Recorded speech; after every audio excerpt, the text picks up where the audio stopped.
shadows hide you? I am listening. Our paths converge. So good to see you. Hail to you! Never lose hope. Here for a chat. I hear you. It has only begun. Fight on, friend! Hello and welcome to episode 306 of Concede, Hearthstone podcast dedicated to making the competitive side of the game more accessible to you. It is Thursday, August 26th in the evening. From Gadsden, New York, it's me, Ridiculous Hat. From Karazhan, California, we've got Botticus. Nope. From Nomergon, Ohio, we've got Edelweiss. Hello. And live from Twitch chat and wherever you're listening, listeners, we've got you. Thank you so much for being here and listening and being who you are. An extra special thanks to our newest patrons, Rob J. and Wade O. Thank you so much, Rob and Wade. And we really appreciate the support. If you want to check out how you can support our show, head over to patreon.com/CoinConcede. It really helps us. But also, if you want to do so for free, you can head over to the iTunes or Apple Podcast Store, and leave a review. Totally free, helps other people find the show. All right. Who wants to Life and Ladder first? Edelweiss, I'm most curious about why you wrote what you wrote. I like the concept. Oh, biggest mini all face? Because handlock.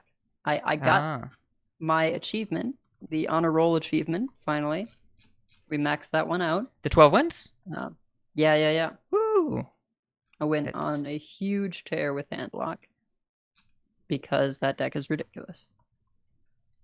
It is very good. What I have noticed is that on specifically turn 6, you often play 24 attack and minions or so, and that's pretty good for a turn 6.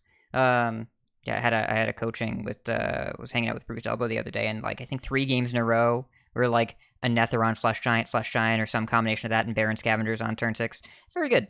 Very, very good thing to do. Yeah.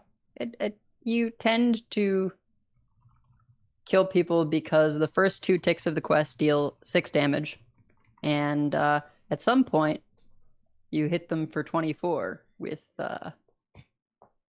minions. So I find that they die in a pretty minimal number of attacks. It's also kind of an OTK. You have 2 8-power minions in play, and then you play Battle Master. And you go 1, 2, 3, 4, and they take 32 damage, and you're good. That tends to win games of Hearthstone. Yeah, I've enjoyed playing that deck a lot because I don't like paying mana for minions, and you don't really do that in that deck. They're just kind of on the house.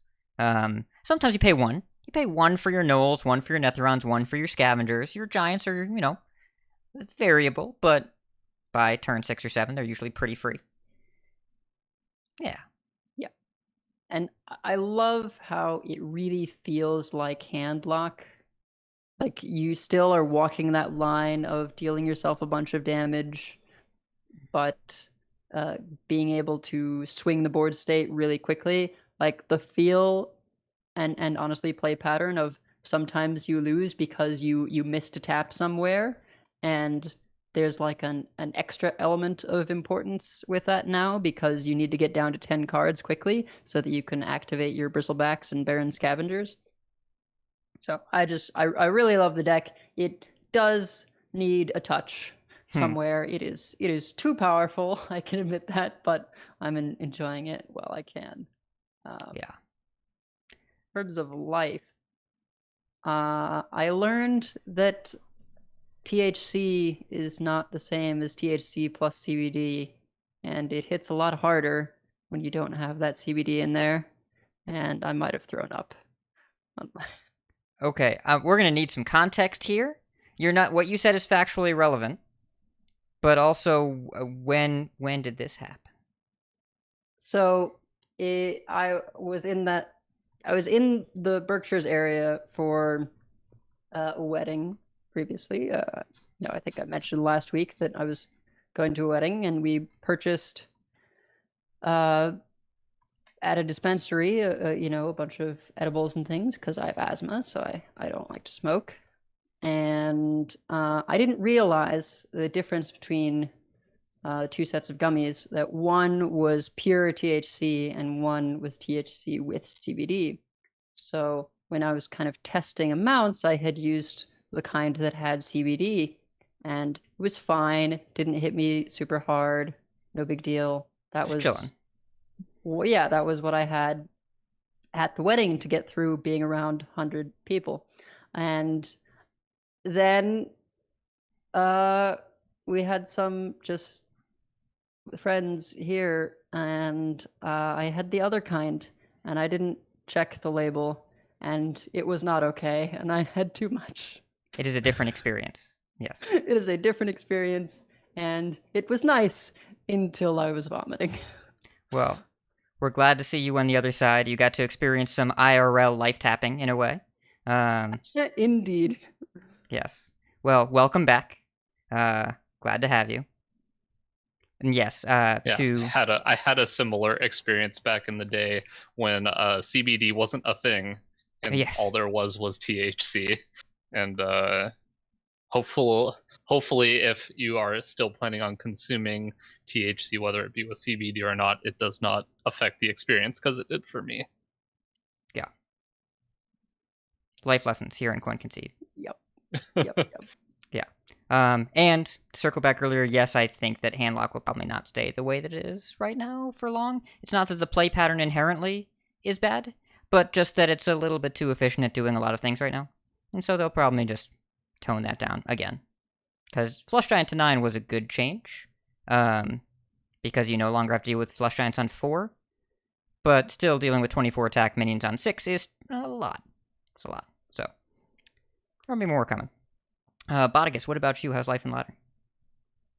So I got up to like top 500 or something, and then I stopped playing the deck that I was doing well with, and so now I'm almost at 2K, trying to play like 60 Warlock, and not playing it very well, as is fairly common among people trying to learn that deck. Well, and also, when you play that deck, you get the very clear impression the client doesn't want you to play that deck. The animations are terrible.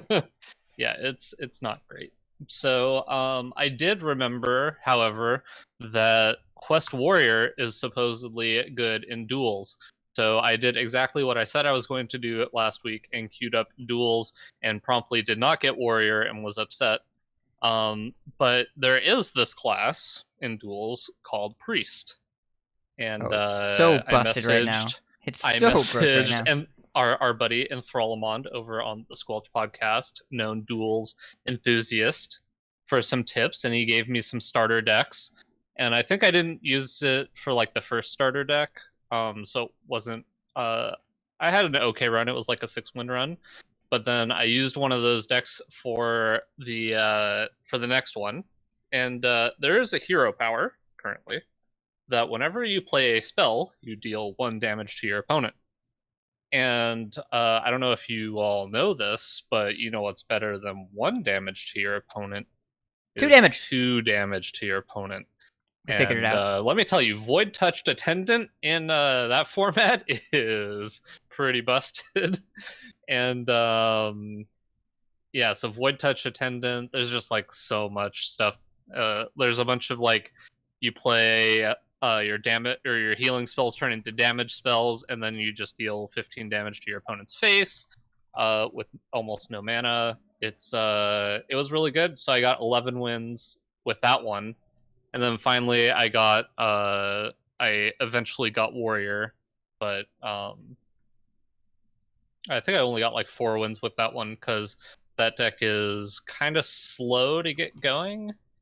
And maybe it was just like the version that I picked up, but it had like Cthulhu pieces that I felt like didn't make a lot of sense. But maybe there wasn't like, it didn't have Cthulhu, but it had pieces of Cthulhu that I guess are supposed to get you to. There's like a 7 mana card that gains you 10 armor, which is supposedly good in that format. Oh, it's Quest Warrior. But also you have like a couple 6/6 Cthulhu pieces. Yeah. Yeah.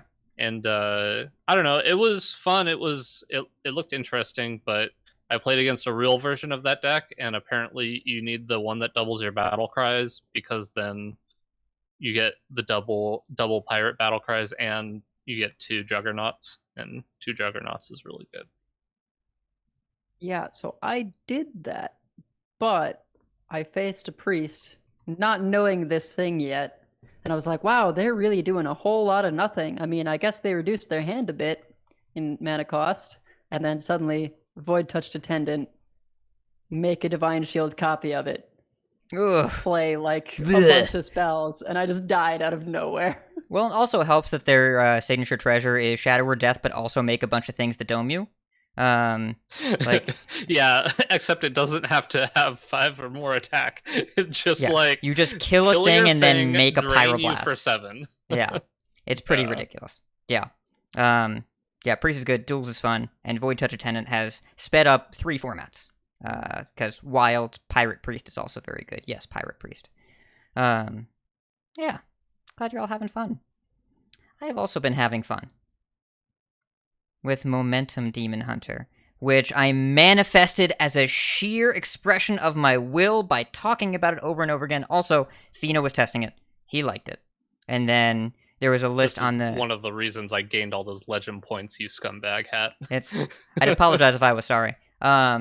So the glide deck that I've been talking about for a couple of weeks here with Irebound Brutes and all that, Fino was also enjoying it the same way that I was. And then a player in the China ladder took his list and nudged some cards and made it way lower curve, which is almost always the right thing to do. I think it has, not including the quest, 16 1-mana cards. So I picked up that list and immediately started doing really, really well with it, and it's also super fun and plays exactly to the way that I like to play. I made a couple nudges that list, and I got into top 200 with it, which is not something I normally do, and I've actually mostly stayed there. I'm at 150 right now. And I've made some modifications to the deck. We wound up, I cut the Furies, though I kind of missed them. I might put them back, but I've been playing Fell Barrage instead, which is really, really nice, and you kind of need it against Far Watch Post, which people are playing right now, and that card's a nightmare. And also put in 1 Safety Inspector, and I put back the Rustrod Viper, so you can do, like, tradable shenanigans. And the deck is tremendously fun, and I might have made people start to play it, because I tweeted out the list that I was using, and it got a lot of Twitter traction, and then Iksar quote tweeted it and said this deck is fun, and that got a lot of traction too. And then the play rate started to increase. So anyone that's gotten Glide Brooded, I'd apologize, but if you're playing Stealer Lock, I'm not sorry. Oh boy, and earlier today, my opponent went coin-free admission into Backfire, and I slammed the far left Glide. Very enjoyable feeling. Really, really great. Strongly recommend. And, it's just so much fun to play. And, like, it is below 50% win rate. It really struggles against minions. The new Taunt Druid deck is a nightmare. Most Paladin decks are really rough. Shadow Priest is the worst matchup, I think. But, like, people are starting to run it at High Legend as well. Blyze is queuing on rank 1 with it, and I think he's, like, 15-5 with it. It has a similar matchup spread to Poison Rogue, but you spam big taunts instead of playing Cloak of Shadows. I think Poison Rogue's probably a better deck, but this deck is way more enjoyable to play, and seems to be, people are really clicking with it, and I'm having a good time. I normally do not live anywhere near top 200. I'm normally like a top 500 gamer in NA, have been for the past yearish or so, but it hits different when you're queuing at those numbers, and, like, every time I get close to double digits, I get so anxious about it. Like, it's definitely... The ladder anxiety is definitely still there, because I've always wanted to be like, can I be a double-digit gamer? And I still feel it every game. I can't really play more than 1 or 2 games at a time. So just been enjoying that, and I love where Hearthstone is right now in Standard. But it's definitely, like, more anxiety-provoking than I'm used to. But it's fun. And you get to, like, meet a lot of the same people over and over again. You get to know what they're playing, and I get to... At this point, I get to get dunked on by way better players. But also, when both players are playing really proactive strategies, the games get kind of weird. Especially when neither player can commit to their plan A and both people have to do their plan B. And it's really fun to watch these weird games play out. And I feel like I'm becoming a better Hearthstone player because of it. So, having a good time. And sometimes you just coin glide and play 2 brutes on turn 3 and then they lose. So, fun. Yeah, I got my Brucon glided Ooh, just before the show, and then it was the first card I redrew, and then I still lost. yeah. Once Big Kurt comes down, it is very difficult to win if you don't kill them that turn, because you kind of get smacked in the face. So yeah, really, really enjoyable deck, and I think it's decent. I don't think it is tier 1. I'm glad it is inconsistent, because if the play experience consistently in Standard was your hand getting shuffled away and a bunch of free taunts, if that happened regularly, that would be not great. But the deck is inconsistent enough that I think that it's in bounds. We'll see where it lands, but right now I'm having fun with it. I may have goldified my deck. I may have done it. I had to. What can I say? So, Really fun deck. it is. But speaking of things that are really fun, that are coming soon, we have many things. Let's talk about the news. Gadgets and Gazette always gets the scoop. All right, so pretty big news week, actually. Even though we just had nerfs last week, we got a bunch of new stuff coming in, including the big Mercenaries reveal, which is happening this upcoming Tuesday. So on August 31st, 9 a.m. Pacific, 12 p.m. Eastern, on both Twitch and YouTube, Ben Lee, game designer Joe Killian, and Hasiba Arshad. Ashad. Arshad. Yeah, sorry about that. Are going to be doing a big dive into the Mercenaries game mode. It's going to show some gameplay, reveal a ton of content. Should be pretty interesting, and it's going to include some drops. So make sure you check it out. Yeah, that's coming up this Tuesday. What do we think? I didn't expect to hear anything this soon. Like, It is getting towards it's supposed to come out this year, and it's getting towards the end of the year, right?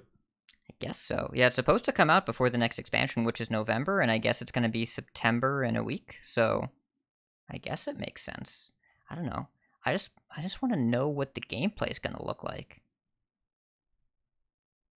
I mean, you've mentioned before, this is Hearthstone Pokemon, and Yes. it's kind of, I guess that's why we thought, oh, I'm sure it'll take a while, because they're making an entirely new game. Like, I think we kind of forget sometimes that these modes are entirely new games, right? Like Hearthstone Battlegrounds was a whole new game. This is going to be another entirely new game. Like, yeah, they're in the client, but they take a lot of work. So Yeah.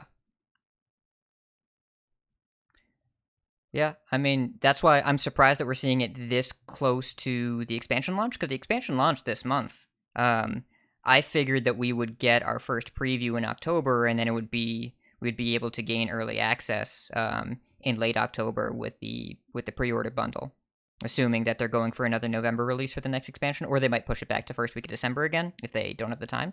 I thought that we were longer off, but we're going to see at least what's going on here, and there has been a leak that's revealing the reveal date. I'm not going to share the leak specifically here, because, we don't traffic in leaked information, but from what we know, it looks like there's going to be some lead time before the next expansion that we actually get time to play. So, I don't know. Just finally excited to see what's going on here. Yeah, it's kind of crazy. We had a bunch of preconceived notions about what it could be, and they tried to steer us away from a lot of those, I think. So it'll be super interesting, right? Because initially it was like Slay the Spire, and it's like no, it's not that. It's different. It's way different than that. So yeah, the interviews they've done, they make it very clear, and from we've seen the survey, just to remind people, it is not a deck builder. You have a team of 6 mercenaries out of 50 that you can collect.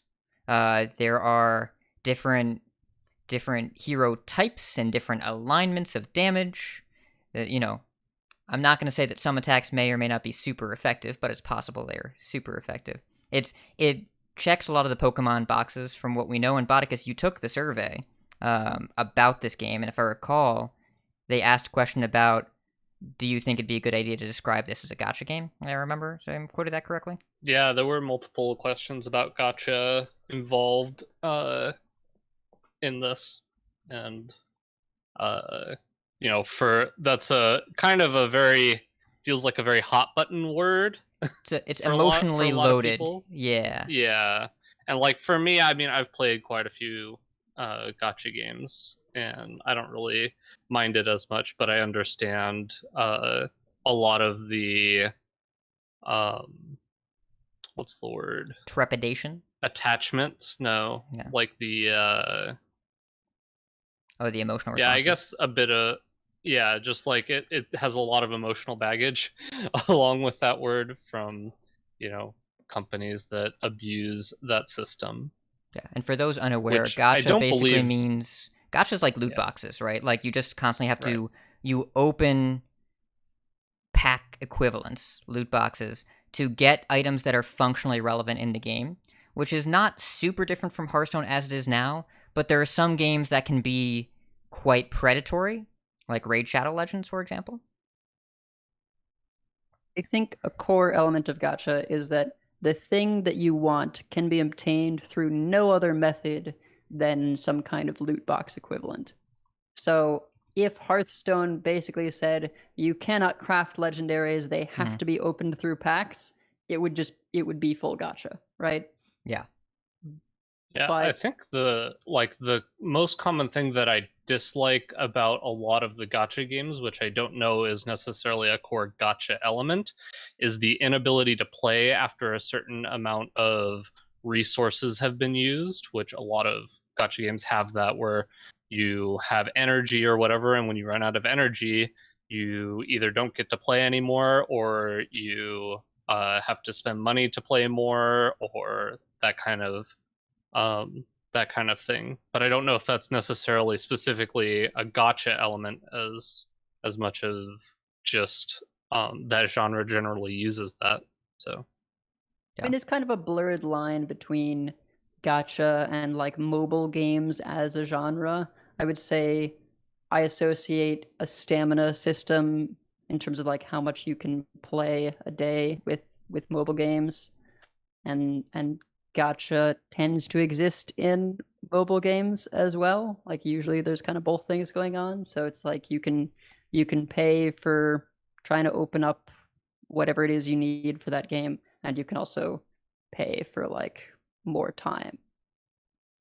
But there can be good gacha games. People really love Genshin, and you can honestly get a lot out of Genshin Impact without spending any money.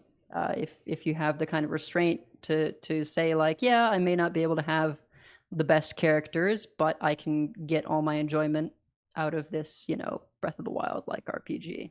I think there's still tons of fun to be had. So it's not that they couldn't do a game that would be like fun, free to play. It's just that I think there's something in our brains that, and this is why gacha exists, where it's like knowing that you could have that better thing, better tier of whatever, better character, just feels a little worse when you're playing the thing. And so eventually you're like, well, what the heck? I'll, get a few packs. We'll roll the dice, and then suddenly you're like, well, I didn't get any of the 5-star whatevers, and so I guess I'll have to go again.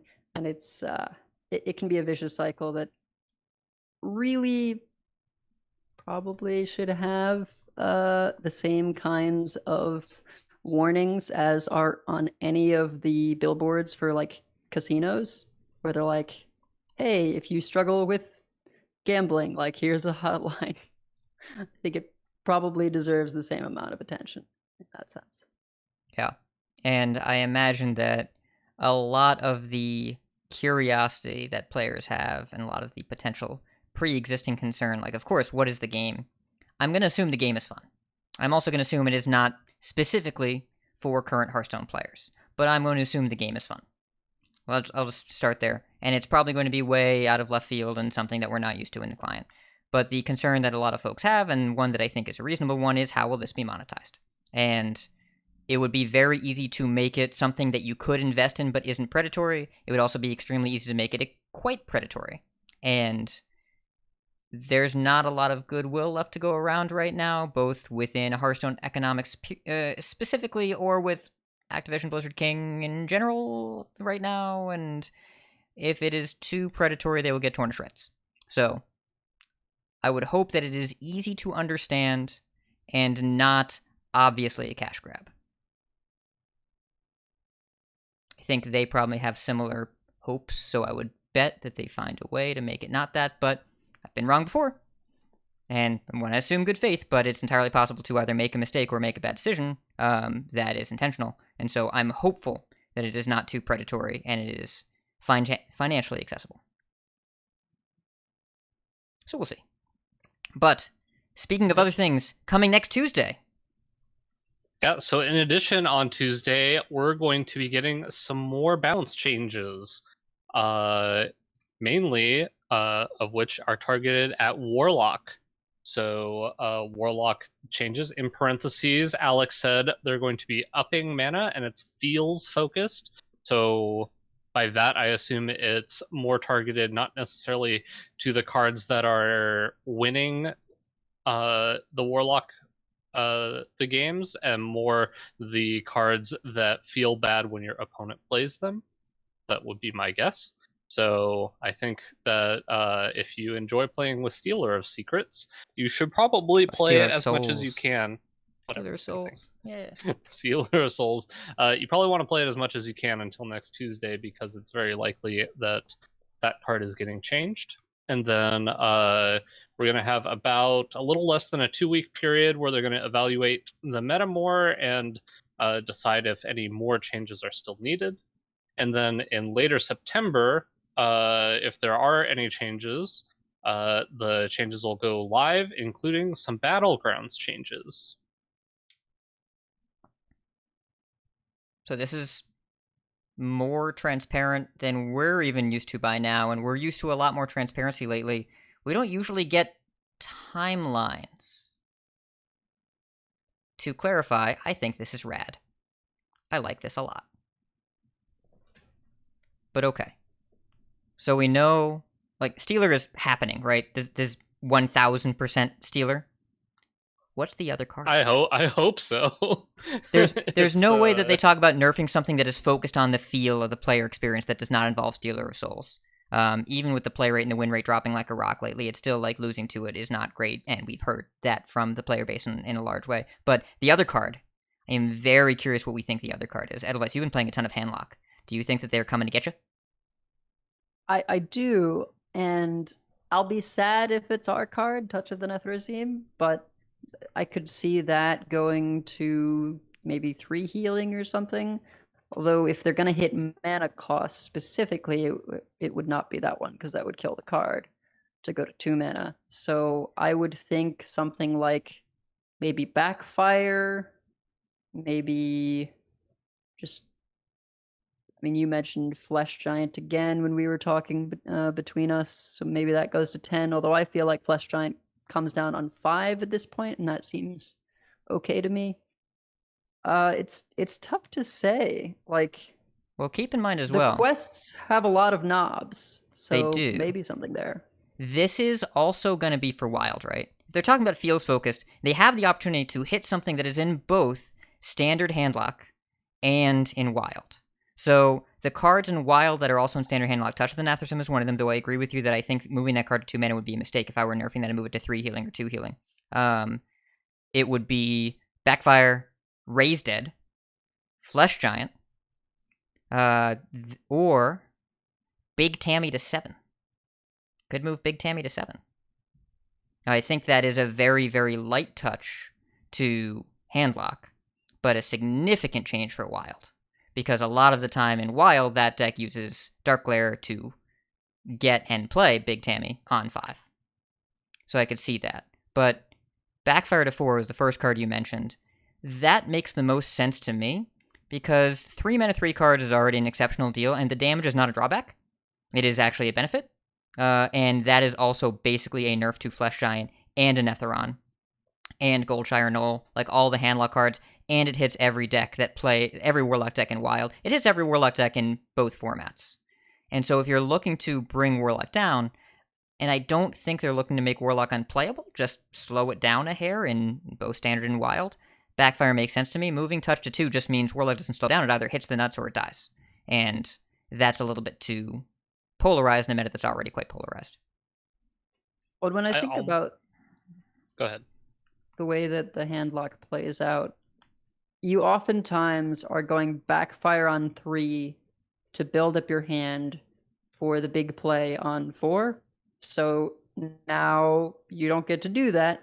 And perhaps if you were trying to draw into your turn 4 Soul Rend, again, like you wouldn't be able to do that. So it would be a subtle change, but it would actually shift around a lot of things and make the games a little slower when you normally would be like, well, I don't have time to tap 3 times, because tapping 3 times is 6 mana over 3 turns, and you're still going to be able to do that, and you'll get stuff down pretty quickly in certain games. But when you're not on the coin and you just want to fill up your hand quickly, Backfire is excellent for doing that, and much less so at 4 mana. Yeah, I think it would be a pretty significant change for Handlock. Like, I think that would be a really big deal, because that's currently, I believe that is the best card in the Mulligan right now. It's either that or Soul Rend, with, I think, touches right behind it. So, I'm not sure. And I think it's unlikely, if they're talking about mana, for them to change the quest itself. Like, they would not do a 2-mana quest. That's just not how that works. And the quest has enabled a lot of really cool archetypes that feel very Warlocky. So I'd be pretty surprised if it was the quest. I would guess. I'm currently guessing Backfire, but I could easily see Flesh Giant being the other major option. I don't think Touch or Raise Dead are likely right now. Yeah, I was gonna say, I almost would, like, I don't want them to nerf Touch, but I almost wouldn't mind, because that'd be kind of cool if the first card we ever got nerfed because it was too good. That'd be fun. That'd be kind of sick. Honestly, I don't know that Raise Dead is necessarily out of the picture. I definitely would think Backfire or Raise Dead. I just don't think, like, you really mind touching Shadow Priest, just because Shadow Priest also feels pretty freaking good right now. Just remember that when you put Raise Dead to anything that costs mana, then Little Tamsin gets to play it twice, and that feels insane. Yeah. Because if you move it to 1 mana and then you go turn 4, like if you play a Tour Guide or whatever on turn 2, and then you go Little Tammy Tour Guide, or Little Tammy Raise Dead on turn 4, and you get to play it twice. Like, your quest is basically over. The first day of school effect, where they where they think they nerf it and it just gets better. Yeah, I think it's pretty hard. You'd have to move it to 2, and that's devastating. Yeah, I don't think you can do that. So, yeah, I mean, I think Backfire is the most likely choice, just because your turn 3 is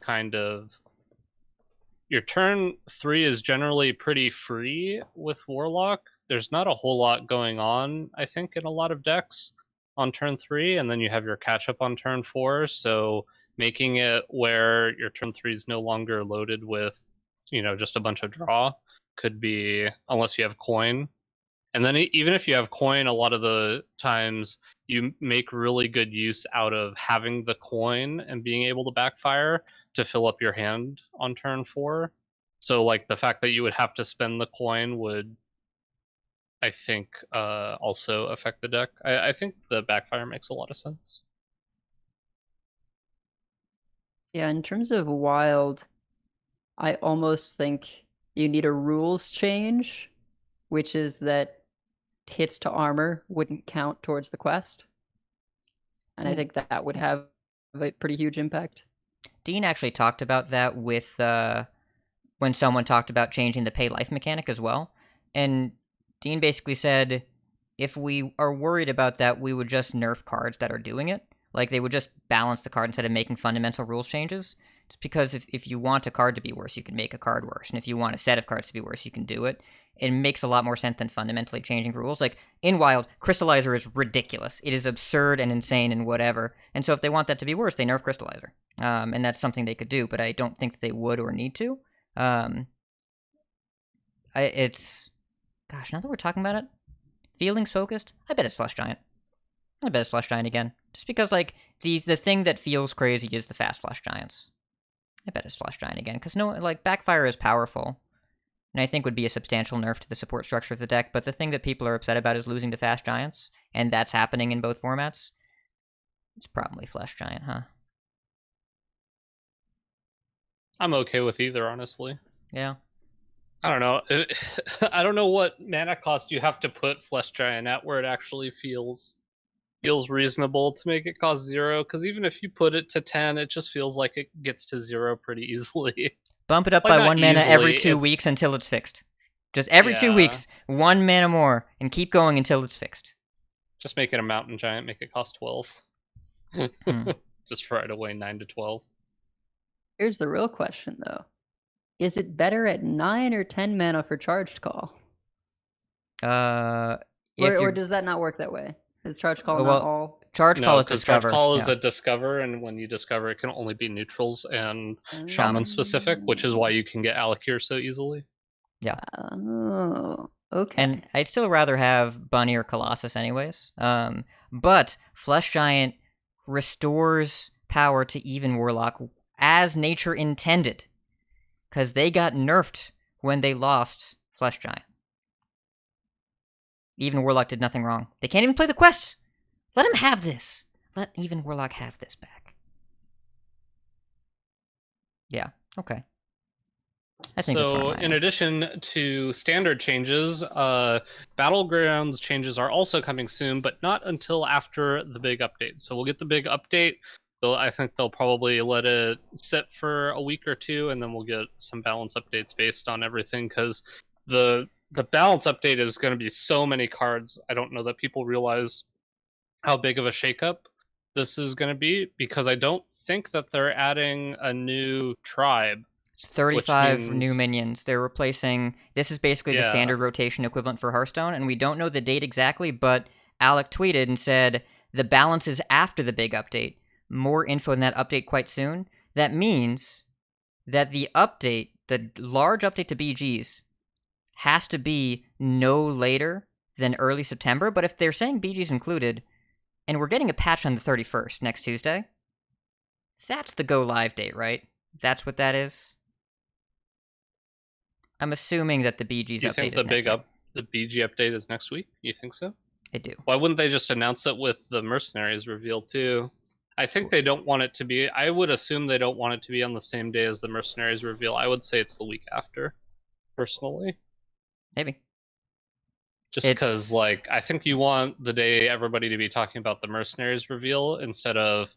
I think also a good core of your Battlegrounds audience is going to be really into Mercenaries. Just be more so than Standard, just because Hearthstone kind of has that legacy of being a card game, and the people still playing Standard, even like Edelweiss said, kind of wants it to be two separate entities, right? And so the people who are doing Battlegrounds are more accustomed to Hearthstone just being kind of is it the LP? Is that what they call it? Or the Hearthstone is the just the content of what's within it, like all the characters and stuff. Oh, kind of the IP. Yeah, the IP. Sorry, Hearthstone is kind of more of an IP instead of a card game, right? Yeah. And so Mercenaries is just using the IP in a different form of a card game. Yeah, I could see them trying to distance, but remember as well that Mercenaries was delayed from the original announcement, that they clearly had to pick a new time. And according to Jay Correct in chat, there is an MMR reset for BGs next week, which has historically coincided with patches. So it's entirely possible they just want to dump a bunch of stuff on us the same day and say, maybe Monday will be the patch notes, maybe Tuesday will be the patch and the Mercenaries announcement, and everything just happens and everyone has a ton to talk about in Hearthstone. Or it could be separate weeks, like you said. But if they're evaluating the meta and doing BG changes later September, starting from 8/31 to the 10th, if they decide on changes on the 10th, which is 2 weeks from tomorrow, on Friday, and that means that BGs goes live on the 7th, they wouldn't have a ton of time. And if they're introducing 35 new cards, I think that's not enough time. I think that means maybe we see it on Thursday the 2nd. Maybe it's Thursday. I mean, also, like, you make a great point. It just might be on the 30th because it says evaluating meta. That doesn't necessarily just mean standard meta. Yeah. They might be also talking about Battlegrounds meta because decide if changes are needed, and then BGs included could be part of the changes. That makes a lot of sense. It's possible that next Tuesday will be very busy. Sure. We also have another post from Tian Ding about some more decks that are doing quite well. This includes, it looks to be a Face Hunter, an Aggro Druid, and a Shadow Priest. These are all from players in the top 1% or performing in the top 1%. So these are all quite good decks. I think it was this last week that I got to play some Aggro Druid and was actually doing quite well with it. I think that's actually what got me into top 500 was Aggro Druid before I played other stuff and fell out. So I actually do recommend the Aggro Druid deck a lot. There are some very goofy interactions. Oracle of Elune and Razormane Battleguard is the most obvious one, right? If you ever get to go Oracle Battleguard, then you can play 1 mana Greybow and it copies itself, and then the game is over. But also just going wide with Vibrant Squirrels and then playing Composting means that your board never goes away ever, because whenever they clear it, then you just get more 2/1s to replace your 2/1s that died, because your draw just gets you to the acorns. So almost always you're going to be able to get an Arbor up for 5 or 6. You can run out of gas, absolutely. It's an aggro deck with a really low curve, but also my experience playing it has been you are capable of going blow for blow with quite a few decks, and if your minions stick, the game just kind of ends. There's been someone that's in the Vicious Syndicate Discord, Coned, K0WNED. Coned, I'll call it? I don't know. And he, last time I played against him, he was rank 20 on the North America server, and he's running Peasants. And let me tell you, when they have a Peasant behind a taunt, that's not great for you. And when they have Oracle of Elune and 2 Peasants behind a taunt, that's worse. And then you die. It's like, what if Cornelius Rome cost 5 mana less? Pretty good. And drew a third as many cards, or a fourth as many cards, but I get your point. Yeah. Oh, he's in the chat. Hi, Coned. So yeah, I have found... I love that deck, but Encumbered Pack Mule is like in the Serenite mulligan Chain is the Gang. worst. Serenite Chain Gang, except it really sucks if it's in your mulligan. I hate mulliganing and drawing that card so much. Yeah, but necessary evil, I suppose. But yeah, looking at these decks, the top 5: Face Hunter, Aggro Druid, Shadow Priest, Handlock, and Fell Demon Hunter. And Fell Demon Hunter is also, you may know this as Shaxi Demon Hunter. It's probably the newest deck to see widespread adoption. And this is the Demon Hunter class fantasy of just every card that does lifesteal stuff, and you completely destroy any aggro deck, and you play Moarg and Arcanist, but you're not looking to go for big OTKs most of the time. Like, you just run Ilganoth out there. And let me tell you, I was playing the Taunt Druid deck. Have you ever tried to trade into an Ilganoth? You can't. You just die. It's a 4/8. Every time you hit it, you just get domed for 4. And so, like, they play Eldrazi Warblades, they play Jace. They have, they're the only Demon Hunter deck that's still playing Skull of Gul'dan, which is a very strange sentence to say.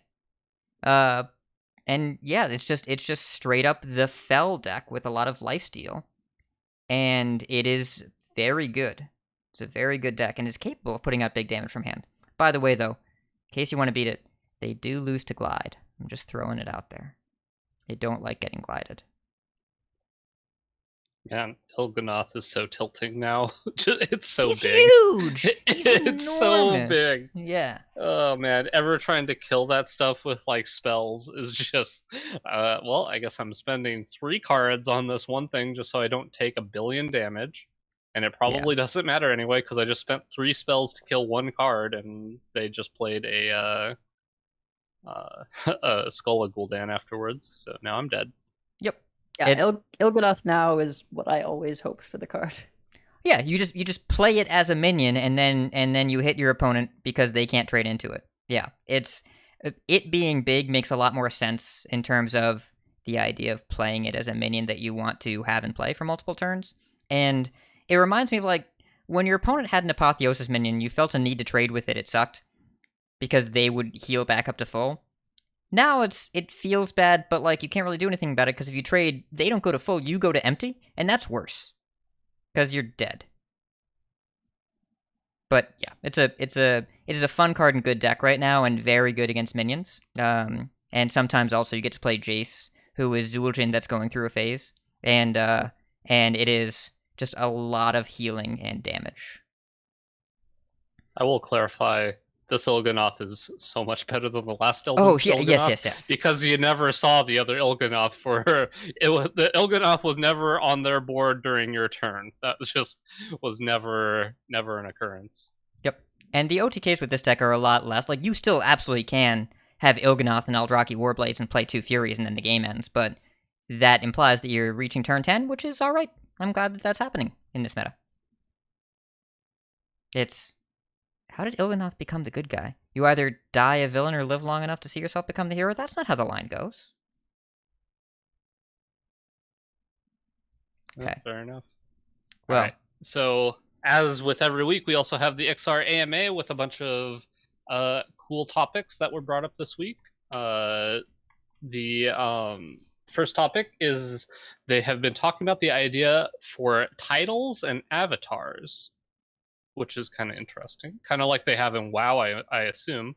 Yep. Where you can have your title. I think that makes a lot of sense, especially with an achievement system that they have going on here. That's a good way to be able to earn titles and such. But we wouldn't see anything like this until potentially next year.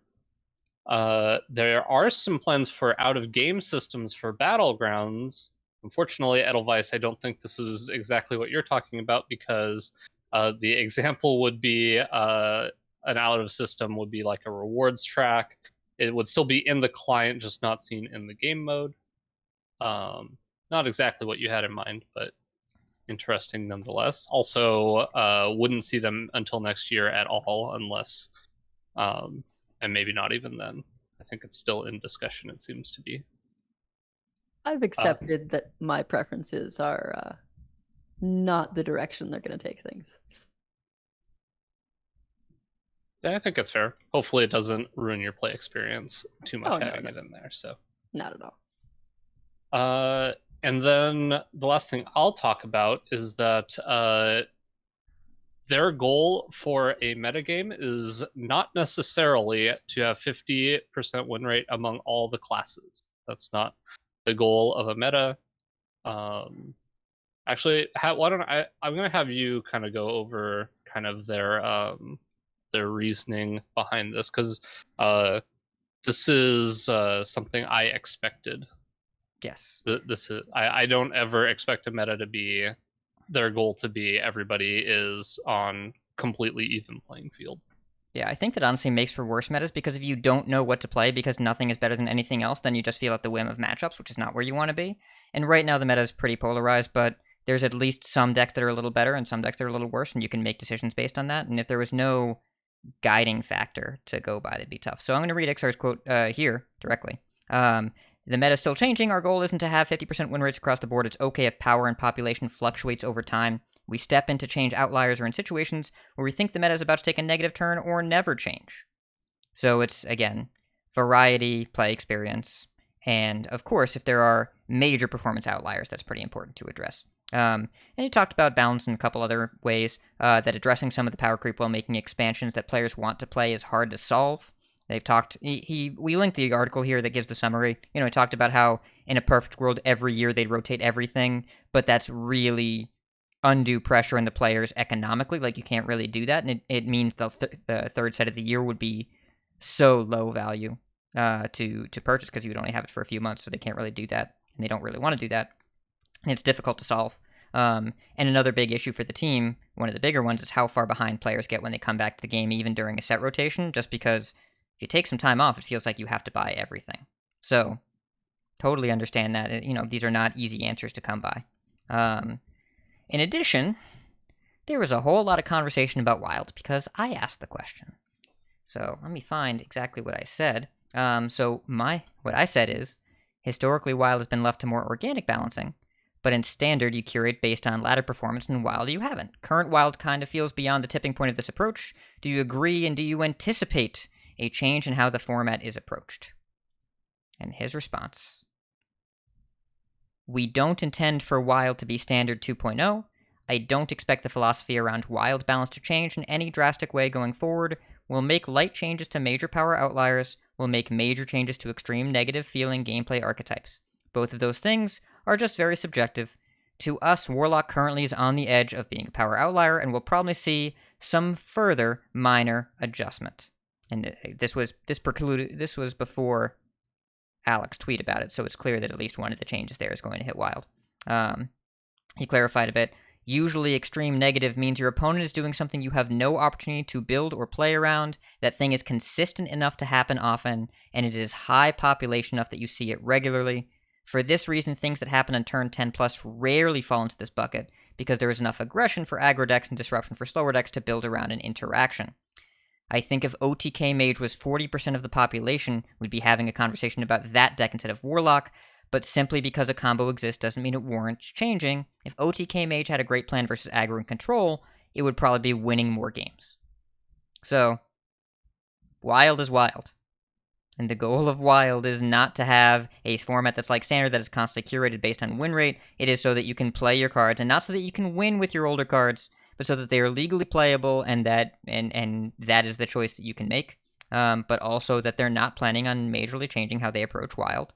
It looks like Warlock is something they're aware of. They're going to nudge it, but I don't think they're going to delete it, and I don't think they're going to try. So, something to be aware of. In addition, he had another comment on Wild. We intentionally obfuscate Wild from newer players because it's a very complex mode for someone trying to understand the game. In some ways, Wild can be a bit more approachable than Standard from a spend perspective. If you craft one powerful deck, you are likely to stay powerful forever and be able to build on that deck without ever having to pivot to something new. That said, we've thought about adding a purchase option for entire non-disenchantable Wild sets for a low purchase point. Unsure if we'll ever do it, but there is some motivation there to have a lower barrier to entry without risking players just buying and dusting for value. Low-cost entire Wild sets that you cannot dust. Now that's interesting to me. Thoughts? I think the major thought is, what is low purchase point? Because that's going to mean something different to different people. And we don't really have any precedent except for the mini sets, which I've always gotten with gold. How much was the price for 35 cards? $15 or 2,000 gold. So what if that was the cost for the entirety of GVG? I mean, it wouldn't be 15. It would be like 45 or 60 or something, right? I said low purchase point and you can't dust it. What if it was $15? I don't think it would be 15 because it's not the same amount of cards. But I mean, if it was 15, I think that's probably a snap for anyone interested in Wild that is already spending money on the game, because... Well, so what about the people good that value. currently... I don't know. What about the people that currently don't feel like they can play Wild at all? GVG packs are currently making Blizzard somewhere around $0. If I am making $15 instead of $0, that is more. And if I'm giving someone more accessibility to a format they otherwise wouldn't play, that is better for me as Blizzard. So, if I'm currently making absolutely nothing because the format's inaccessible, this is kind of what they did with the rewards track in Core Set. If you make your game cheaper, you make more money, because more people buy because they feel like it matters. So I think if they did the $15 price point for the sets, and then the adventures are already somewhere in that range, like if everything was $15 or $20 for each expansion, and we're talking about, if you're buying GVG, you're not getting a lot of valuable cards in Wild right now out of GVG, but you have the access to build whatever you want. But no one's going Snow Chugger on 2 anymore, bless his little heart. Unfortunately. You know, it's if you're buying the grand tournament, what are you really even getting here? But it's still better than buying packs and crafting. Yeah, I guess what $15 for a wild set is significantly different, obviously, than $15 for like a standard legal set. Even if it's not disenchantable, like realistically, are you getting as many? So what's one of the Karazhan, right? Karazhan was one the of adventures, the right? In the adventures is probably card for card the most value you could get for wild, I would say. League of Explorers. For a while. League of Explorers more. Finley, 'cause Bran, Reno. Yeah. And then Karazhan was Lotheb, right? Or no, Naxxramas. Nax was Lotheb. Kara. That's what I was thinking. Yeah. No. Kara might be the worst one. Yeah, I was thinking Nax, not Kara for some reason. But yeah. But like the adventures, they could move them down to $10 or something. Like that again. I don't think they're currently making a lot of revenue on people going and buying old adventures. So I think it's really just a question of like, at what price point does it make sense where you get people to try the format? And even if they buy 5 expansions for $50, that's $50 you didn't have already as the company, and it makes the format a thing that you can try. I think it makes a lot of sense, but it's not something that's on the near-term horizon, just something they're batting around the office. Yeah, and I suppose even if they're not disenchantable, say you've had some of the cards, but not quite enough to make everything you wanted in Wild, and you're like, okay, well, I'll get the small bundle. Now you get to disenchant all your actual like cards that you had going in and get the undisenchantable ones, because I assume like there wouldn't be any real difference, right? So it could have some real upsides, and there was a good point mentioning that since they are wild only and you can't disenchant them, I guess it would be cheaper price point per card than what we do for the mini set. So maybe something like 15 would work. I'd be curious how they explore that. I'd be really curious, because I think that there is a major accessibility issue with Wild, and the litany of Wild can be cheaper if you just buy one deck 3 years ago and keep updating it. It's been harder and harder to justify that after the printing of Dark Lair and Dark Lair accessories, because a lot of those decks, like, I think Secret Mage is currently too slow. So I understand they're going to make some Wild nerfs, but, like, Secret Mage is too slow. That argument no longer holds water. So, yeah, we'll see. And as far as Wild... go ahead. I always got that argument with Legacy for Magic the Gathering as well. And I was like, cool. I mean, I get that certain Legacy decks are going to be a good investment, but I still don't want to pay the money to get in from the start. The investment cost is so dizzyingly high. And also, you can't really make the assumption the first deck you craft you'll like. It's just not how humans work. So, yeah. I'd be curious to see how they approach the accessibility thing. All right. Tournaments. You all ready? It's the Grand Tournament! Masters Tour Silvermoon starts in 14 hours from the time of this recording.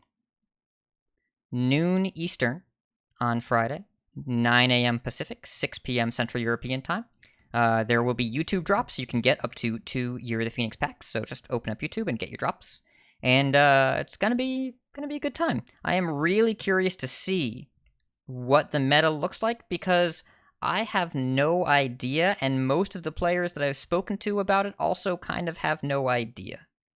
The things that really stand out, Handlock and Quest Shaman are the decks with the best matchup spreads. They lose to very specific counters, Quest Mage being one of them. Poison Rogue is really good against Warlocks and pretty good against Quest Shaman. And there are various decks that kind of go ignore what Quest Shaman and Handlock are trying to do and hit them. And also, there's not really other great anti-minion decks that go with... You can have, Quest Shaman, Handlock, Fell DH, and then you're kind of missing your fourth deck there too, and you have to find something that's anti-aggro-ish, but also anti-control-ish.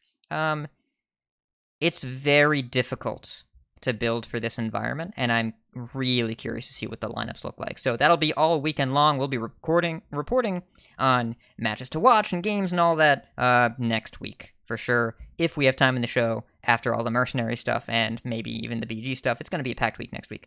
So be ready for that. Grandmasters just went on. Possessi won over Alatema for APAC. Frenetic won over Bunny Hopper for EU, and Monsanto over Fled for the Americas region. Quest Shaman won all 3 regions. Warlock won all 3. 2 of them were Handlock. 1 of them was Stealer. Shadow Priest was in 2 of the 3 lineups. Quest Mage was in 2 of the 3. Garrote, Miracle Rogue, and Face Hunter were the last decks. So I think Quest Shaman is going to be something that you see a lot. Now remember, this past week was last hero standing, so you're looking for decks that have more polarized matchups. Quest Shaman really good against decks that lose to Perpetual Flame and really bad against decks that don't play minions, but still really did well. It's perfect last hero standing deck. Handlock's pretty good too. Quest Mage and Garrote Miracle Rogue also do the same thing. Nalgadon and Monsanto are way ahead in the Americas region. Frenetic and Gabby are leading Europe, and Possessi is crushing APAC, 10 points, where the next closest person is at 6. So curious to see what happens next year, but this is there's no Grandmasters this weekend because people are going to focus on the Masters Tour, so there's no Grandmasters. As far as qualifiers go, best decks, Handlock, OTK Demon Hunter, and Quest Shaman. Those 3 decks did very well in the same lineup as well. You just kind of are good against everything except the from-hand decks, and then you just get to ban them. So, Handlock and Quest Shaman were easily the most popular winners. Handlock was number 1 by far, with Quest Shaman close behind at number 2.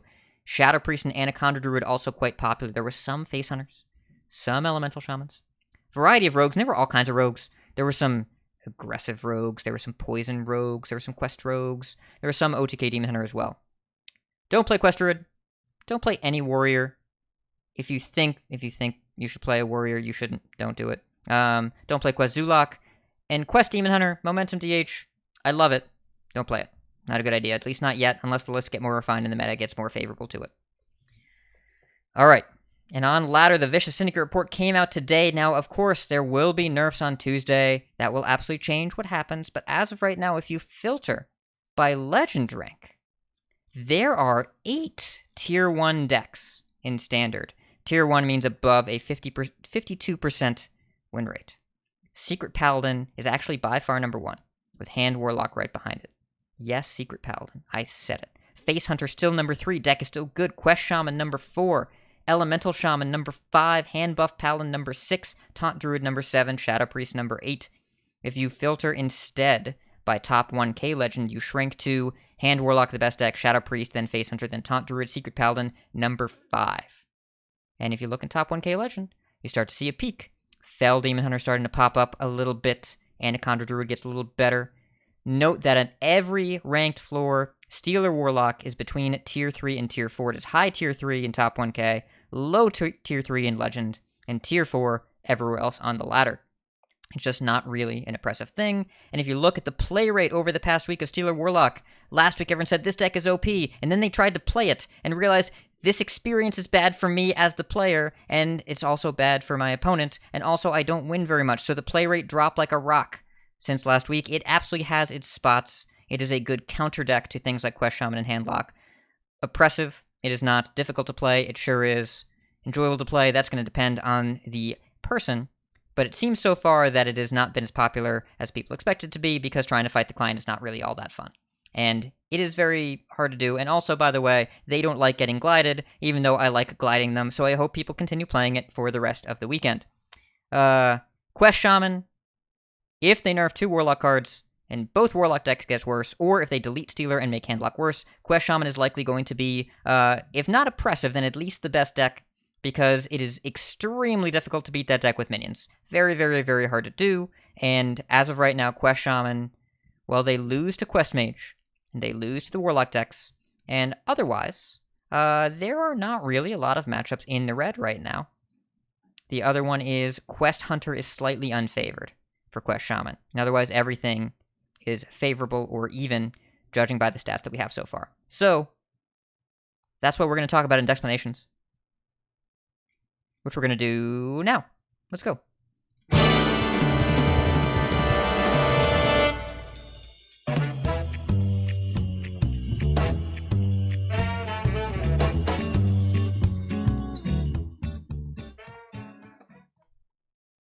So we talked about whether we wanted to do Handlock or Quest Shaman, but in light of knowing that Warlock is getting changes next week, we decided to go with the Quest Shaman. And we have our resident expert, Botticus, who's been jamming the deck a whole bunch. I've definitely done a few coachings on it as well.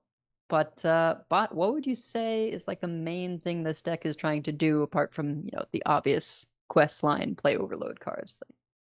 Oh, I was just gonna say the goal of the deck is to complete your quest. That's Whoa. kind of what you're doing. Like, I don't know. It's interesting because when I think of some of the other quest lines, it's like Warlock. It doesn't, like, obviously you're trying to complete the quest, but it feels like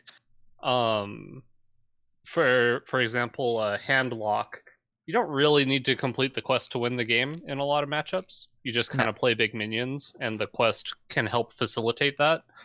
But it's not really necessary. And then, like, Quest Mage, I mean, yes, you're trying to complete the quest as quickly as possible, but it really feels like you just kind of load up a bunch of draw spells and win the game. Whereas Quest Shaman, it's kind of like trying to find the most efficient way to do it instead of the fastest way to do it. If that makes a bit of sense. Quest Shaman can't really win without the quest being completed unless you get a really crazy draw in specific circumstance, because all of your stuff kind of comes online after Brucon comes down with your charge calls and your burn spells. The deck has a very high density of reactive spells. Most lists that I've seen play in excess of 15 spells, and a lot of them are removal, and not really a lot of minions, so that when you want to win, you end up doing so with your charge calls and a bunch of burn and all that. I don't know if I would agree with that necessarily. I would say that against the against like your combo-ish decks like Warlock and Mage, most of the games you win, I feel like, are not because you completed the quest. It's because you pressured your opponent and they didn't have the answers to the stuff you were doing. But definitely against the minion-based decks, it's surviving until the quest is done. And then once the quest is done, you're just doing things more efficiently than your opponent because all of your stuff happens twice. And so you win that way. So it kind of has like plan A and plan B, I guess I would say. So but the two plans are for the two different types of decks you face generally. So like plan A for this deck is to against your paladins and your hunters and your aggro druids and your shadow priests. Your plan A is to, kind of stall out the game, use your removal spells to make sure that their minions don't hit you in the face, and kind of progressively complete the quest while taking as little damage as possible. And then once the quest is completed and you play Brucon, it's pretty hard to lose unless you lose on that turn. And then against the combo decks like Warlock and Mage and generally Demon Hunter, your goal is to kind of either find a way to very, very rapidly complete the quest so you can win, or play minions that hopefully deal damage to your opponent so that they struggle to complete their quest on time and you can generally kill them. Usually with like a charged call on 8 overload to get Alakir, which is right before you would complete the quest, and hopefully Alakir can help secure you a victory. So you had been, raving about this deck last week. What would you say is the reason to play the deck? Like, what gets you so excited about it? I would say it's definitely when you get to double spells, because doubling spells is a lot of fun to do. You get it it's kind of crazy how much better it is, or how much better it feels. I believe I talked about one of my favorite cards of all time is Valera the Death Knight, just because the first thing you play, or it gives you essentially the copy of a thing, so you get to play 2 things in a row. And this, you get to do it without paying for the second half, unless you count Overload as kind of paying for it. And so, yeah, it's really just if you. I think you just need to experience playing Brucon and then playing a couple cards, like playing Brucon and playing a Guidance. And if you don't just love the heck out of doing that, then this might not be the deck for you. But yeah, just the feeling of doubling spells is a lot of fun for me, which is why I like the deck a lot. And also the fact that it has a good win percentage. I don't feel like I'm necessarily out of any game, even though obviously the combo decks, you feel like you're behind the majority of the game if they're completing their quest quickly. But against like the minion based decks, you just feel like most of the time you can't lose unless their draw is pretty busted. It's the doubling. It sounds like doubling, but really, once Brucon comes down, if you get some time afterwards, you kind of snowball in this exponential way, because the Guidance gets you 4 spells, and then those all double, and then you will hit an investment opportunity, and that doubles, and then you bloom, and you get 4 more mana, and then you overload your opponent for 1 billion million if you're playing or Overdraft. The scaling that happens afterwards, or you just happen to end up playing Charge Call and get 2 Scrapyard Colossi, 7/7s? With 7/7s inside them? Or 2 Deathwings. Or 2 Deathwings. If you're not worried about getting attacked by minions, you just get 2 Deathwings, and then they die pretty quick after that. Or some bunnies. Yeah, I mean, most of the time you either Charge Call, get 2 giant minions and kill them, or you just Lightning Bolt them in the face and they die. Like Lightning Bolt, or doubling a Lightning Bolt and doubling a Serpent Shrine Portal is usually enough to kill your opponent, especially with how often you can get like spell damage minions to make that Lightning Bolts deal 8 damage or 10 damage. That just ends the game quite quickly. Yeah. And also, if you manage to Fireheart after you Brucon, oh boy. Yeah, your hand just kind of overflows. It's really easy to go from 1 card in hand to a full hand with this deck, and suddenly there's no space for your things. Honestly, if I had to say what it kind of feels like at moments, is it kind of feels like Sethic Priest. And so I think, like, when you said you like this deck, I was thinking about it and I was like, this is a very Botstone deck. You're kind of building your own win con with a lot of generated or discovered cards. But obviously, we don't have the huge outcry from people. Now, I guess there's other public enemies. We'll see what happens with some Warlock changes. Whether people have that outcry of, oh, Shaman generation, really out of hand. But so far, people just love Quest Shaman. And I wonder if it'll stay that way or if we'll get a bunch of complaints after next week. I think one of the core differences is, yes, you're generating a bunch of stuff, but unlike how I think the Priest felt much of the time, the Shaman deck is like, they're sometimes just beating you down, and it really, once the quest is complete, like, really flip a switch and just kill you, because Shaman has burn. So you do need to be mindful of just like taking a couple lightning bolts and serpent shrine portals and dying, because each of those is a fireball.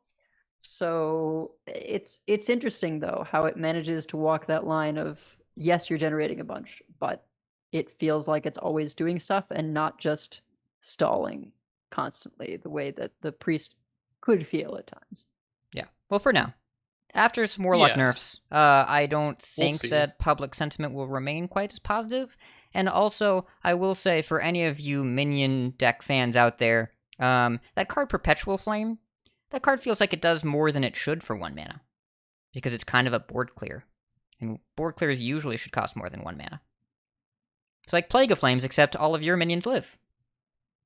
which is Yeah, better. but like as long as they don't have an overdraft, it does feel like you have a turn to catch up. It's kind of interesting because while technically Quest Shaman you kind of do have a clock, this deck to me, I feel like it as the opponent of the deck, it feels like you're given time, whereas against Quest Warlock and Quest Mage, it feels like you're you're very much under pressure of them completing the quest. Whereas this one, it feels like you still have the option. It's to win the game after they complete the quest. It's going to be way harder, but it doesn't feel like completing the quest quickly is an auto win for this deck. And maybe that's incorrect. That might just not be the truth. But like even the big perpetual flame turns, if they don't have an overdraft or they don't do it on their first quest completion, you kind of have next turn to rebuild, and you know that they're not going to have a ton of options usually. So Yeah, it's a bit of a different feel, I think. the format has some polarity inherent already. We're going to talk about the matches, but like there are very clear ways to beat this deck. There just aren't that many. And if Warlock gets nerfed, there will be even fewer, and that's where I think there's the possibility of not the play pattern of the deck being problematic, but just it being a little bit too good at too many things might be something that they pull back on. But I generally agree, this deck is not looking to drag the game out. It's looking to not die and then suddenly kill you. That's kind of where it's going. So I think that is a better space for I'm not going to call it control because then we'll get tweeted at. I'm going to call it resource-heavy strategies.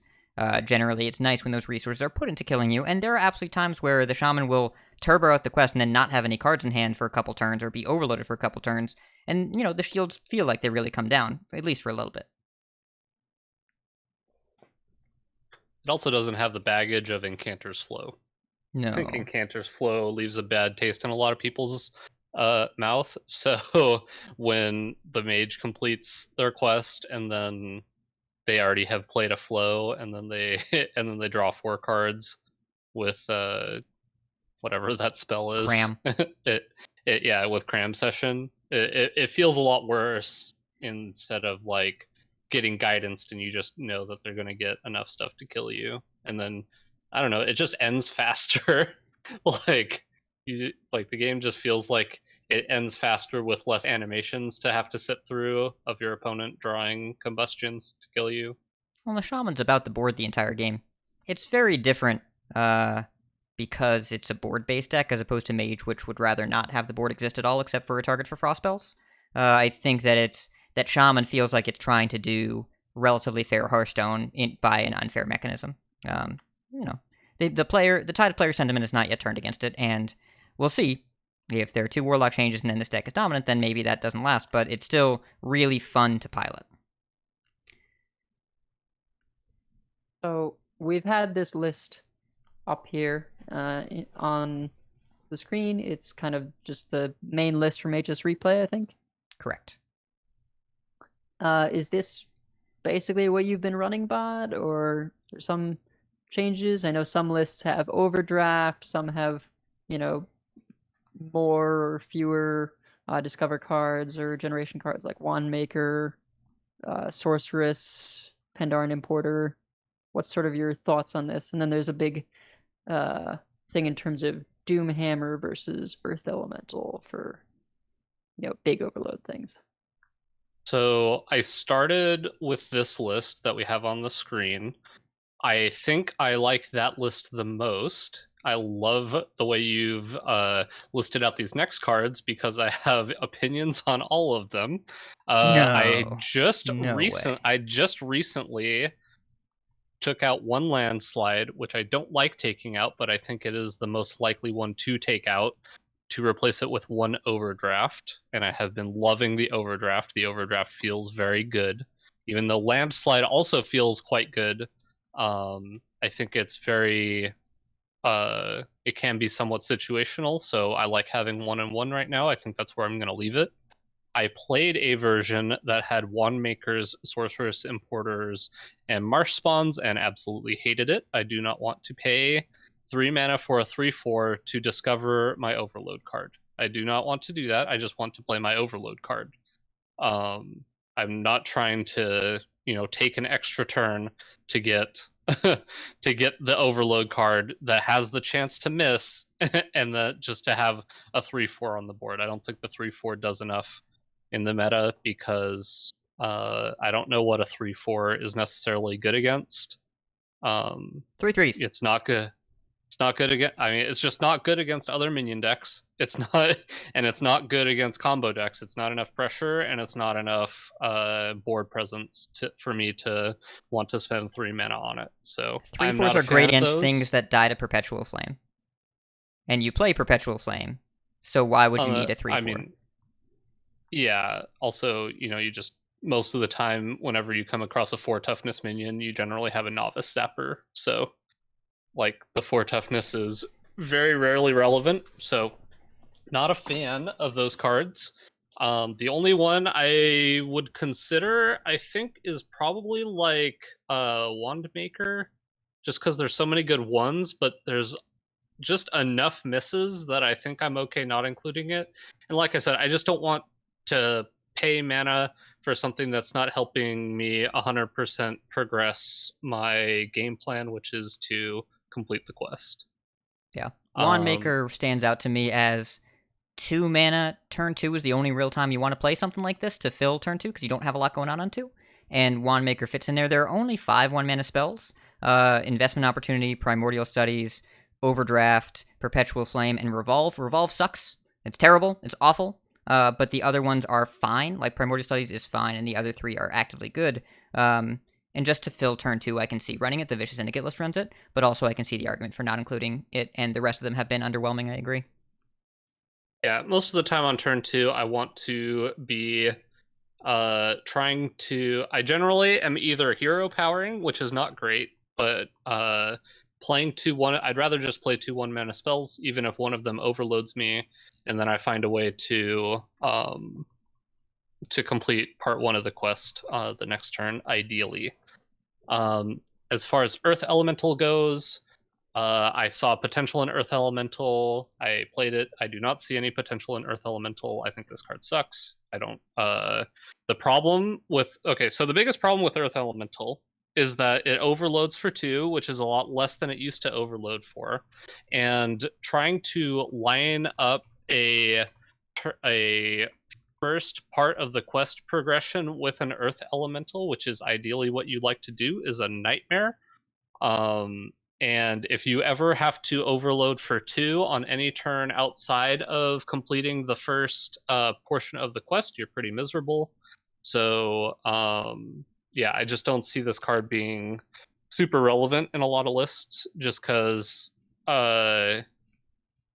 there's too many ways to deal with it from the decks that you need it to be good against them, and it sets you too far behind. So unless you're able to somehow like lightning bloom out the Earth Elemental and complete the first part of the quest, which I found very difficult to do, I don't really see this being a core part of the deck.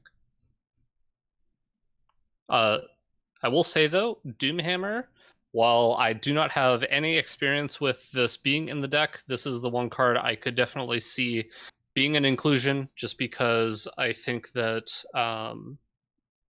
being able to kill your opponent is a good part of being able to beat the combo decks. So if you really want a increased win rate against the combo decks, I think you suffer by including this against the minion-based decks. I could see this being a detractor in your win rate, but probably helps your combo win rate a bit. This definitely seems like a good option, but yeah, I think my biggest problem is just like the overload 2 sets you so far behind, unless you're overloading 2 and then instantly removing those overloaded mana crystals, which is kind of difficult to do. Yep. I'm going to say so this if now, you were Doomhammering, you'd probably also double overload, I would think. Double overdraft, yeah. Or yeah, sorry, you would play 2 overdrafts in your deck as well. Yep. I'm going to say this part out loud now because I'm going to retroactively include it. So, and yeah, Wand Maker only has 8 1-mana spells that you can hit because you can't hit the quest. And it's various degrees of power here. Devolving Missiles, Guidance, Investment Opportunity, Lightning Bolt, Overdraft, Perpetual Flame, Primordial Studies, and Revolve. And then from here, Edelweiss. This is where you cut to the part where you say Revolve sucks, because it still does. I'm going to mark this down with a bunch of lines. Thanks to Bach for life for noticing that I missed stuff. You can continue. I haven't gotten to telling you that I might need you to edit the show tonight. Okay, it'll be fine. I'll do it. I got time. That's why I'm glad I marked it down. So yeah, that makes sense. So yeah, and that's my opinion on all of those cards. Lots of opinions on all of those cards. Don't play minions to get you cards that you don't want. That's why you play Dungeoneer, because Dungeoneer gets you cards you want because they're in your deck. Instructor Fireheart is good because it gets you multiple cards, especially after you've Brewconned, but in general, Fireheart you don't want early. You don't want to be playing that card early if you don't have to. You want to be completing the quest early because most of the ways that you're completing the quest early are giving you board presence, which helps you win the game. Yep. You'd rather have Fireheart be an evocation than a Venomous Scorpid. And you can play it as a Scorpid if you need to, but it's a very good evocation. And also not running Marshspawn means that every time that you hit a nature spell off Dungeoneer, which is not guaranteed, you're going to draw Canal Slogger, and having Canal Slogger on time is obviously a good thing because that card is Loco Bananas. Very good card. Attacks for 6, gains you life. You know, the good stuff. Pairs well with a lot of cards in the deck. Also very good against 3/4s because it has 4 toughness, so it survives and makes your opponent do something to kill it. It's has a lot of attack against the combo decks, so it forces the combo decks to remove it. And also, Wind Fury is a card you generate every once in a while, and basically Reno Jackson's you back up to full health. Filthy. Yeah, Reno Jackson always a solid refill to have. I like going Wind Fury on Canal Slogger. That's fun for me in this deck. I also like double Rockbiter Wind Furying minions once you have Brewcon. That's also solid. Sure. They're rich, get rich. Strongly recommend it. Yeah. To clarify, Wind Fury and Rockbiter are not in the deck. Again, those get discovered or generated. But in terms of matchups, we mentioned how board-based decks do pretty well. We've got Perpetual Flame, we've got Taunts, even Weapon Rogue you can get ahead of because you just have taunts with Feral Spirits and the second part of your quest makes a taunt. So you actually do pretty well as sort of that control-ish kind of deck. And then Quest Mage and Warlocks are tough because they're going to be able to get you with their quest. They tend to be able to do it kind of faster, and while we have a lot of clear wide boards, it's a little more challenging to deal with, say, Handlock's repetitive 8/8s. So, but apart from those, what would you say are other kinds of matchups that you've been feeling, good or negatively about? Yeah, I think my favorite part about this deck is it feels like I'm not really out of any games. If you are a turn ahead of the Quest Mage or the Quest Warlocks, then you're pretty on par with them, because a lot of times what happens is the reason that you end up losing to Quest Mage and Quest Warlock is because the turn after they complete the quest you die, and usually the turn after you complete the quest in Quest Shaman is the turn you set up to kill them. So that's why if you're completing the quest at similar times, you are generally that's why you generally lose to them, because you complete the quest on the same turn and then they kill you, instead of you completing the quest setting up to kill them and then they kill you. So yeah, I mean, basically any matchup where Perpetual Flame is great, you're going to be looking really good. Even if you don't draw it, just your deck is kind of set up as a Perpetual Flame deck, as I believe somebody in the chat was talking about. I mean, you just have, like, we kind of talked about it, but Canal Slogger is just anytime you feel like you get behind, Canal Slogger helps you catch back up. I think if you're struggling with matchups like Face Hunter, which you shouldn't necessarily be struggling against, but I would say one thing I always try to do is they're going to Tundra Rhino you at some point, and it's going to hurt, but then if you counter with a Canal Slogger, then that's generally how I win a lot of those games, because Tundra Rhino is going to hit you for a bunch, and then you recoup everything and kill their Tundra Rhino. Oh no, not Tundra Rhino. What am I thinking? What's the Trampling actual Rhino. Trampling Rhino. Starts with a T, 5-drop, same thing, close enough, whatever. Yeah, just against those kind of decks, especially that, and then I would say Landslide is very important to save with Novice Zapper, because that is a 3-mana Flame Strike, and that's really good against decks that are playing minions. And it also helped it like Landslide is also just so good against Paladin, because Paladin is really trying to play Divine Shield minions, and the fact that it hits twice and removes the Divine Shield is very very good. So yeah.